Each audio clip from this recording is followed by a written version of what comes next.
Welcome back. Sesame Street's Elmo. You know what? He may not be tickled about this. Washington spending $20 million to bring Sesame Street to Pakistan. Is trying to use Elmo and new characters to teach tolerance to kids there. You know what? Even though we are broke here. But Jonas Max Ferris, you know what? He says this is money well spent for positive PR. He's with me now. The rest of the gang's here. Go ahead, Jonas. Make your case. Well, first of all, let's be honest, TV is our best export, and I've always felt getting our shows into these countries is a good way to counter the anti-American hostility and brainwashing that already goes on in a place like Pakistan. Sesame Street is a great show. You've got this character that looks like practically she's wearing an American flag. We don't pay for this out of the defense budget because it would make these countries mad, but for all practical purposes, this is a cost-effective, compared to like buying drones, way to anti-brainwash the brainwashed children of these countries. Jonathan, what do you make of that? Big Bird is actually a very effective first responder in an area of the world where people hate us. Well, drones would actually do something to eliminate militant Islam. That should be our goal here, is actually fight and win against the enemy, not curry favor in the Muslim street, which unfortunately has been our goal since day one. I just wonder, Liz, if we're subsidizing Sesame Street, why not Zoobilee Zoo? Why not Great Space Coaster? Why not Fraggle Rock? I mean, there's other deserving shows here if we're going to start spending money on Elmo and the gang. All right. Lenore, is Jonathan making a good point here, or is he being Oscar the Grouch? Well, I agree with the message, and I think there's probably some very noble intentions behind this, but I question the efficacy of it.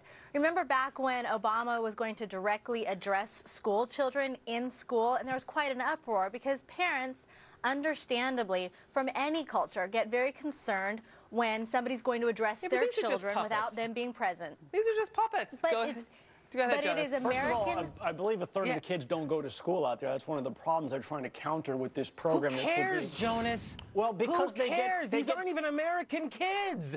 It is not our own government's job to teach tolerance to Pakistani kids. It's to protect Americans. Jonathan, and American let Jonas finish. Go ahead. Don't you understand what is going on here? They are trying to make a pro-American thing. They're going to try to essentially brainwash the children there to love America and not hate them. Is this really brainwashing? Is that the right word to use? I just think these shows would make you like America, and I don't think that's a bad situation. How is that brainwashing? That's not brainwashing. What they do to their children is brainwashing. This is to offer up a counter. They don't have TV and our programs in their language, and I think you don't think watching Sesame Street at a young age could turn you into an American tolerant person. No. For example, I get your point about Fraggle Rock.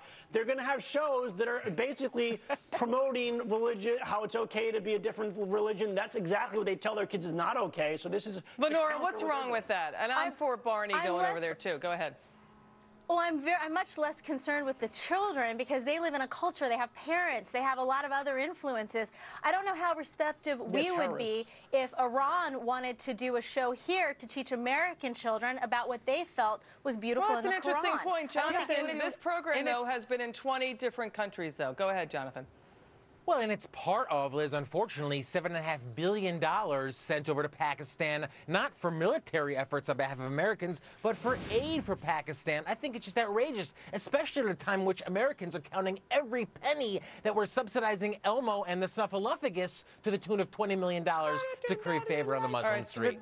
Jonas, you're not too worried about the cost here. That was my Elmo interpretation. No, because it's part of the whole sticks and carrots policy of our country. We have some... How well have the carrots worked, Jonas? How well have the carrots worked now? I think the countries that we actually have gotten Sesame Street into have been pretty relatively okay with us compared to some of these questionable regimes. Okay, we got to leave it there. Gang, you're always hilarious, always terrific.